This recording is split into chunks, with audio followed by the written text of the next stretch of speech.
Šiandien įvyko tokia labai įdomi situacija. Paskambina man vyresnio amžiaus žmogus ir sako, mane šantažuoja. Pardaviau automobilį ir pirkėjai paskambinę po kelių dienų, sako, kad yra daug defektų ir reikia juos kompensuoti.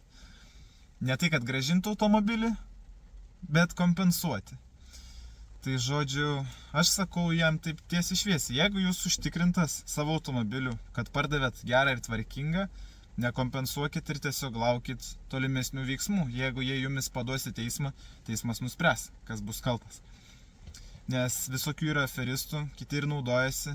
Ir ypač šiuo atveju jaučiasi, kad labai daug šansų, kad bando pasinaudoti šiuo žmogum.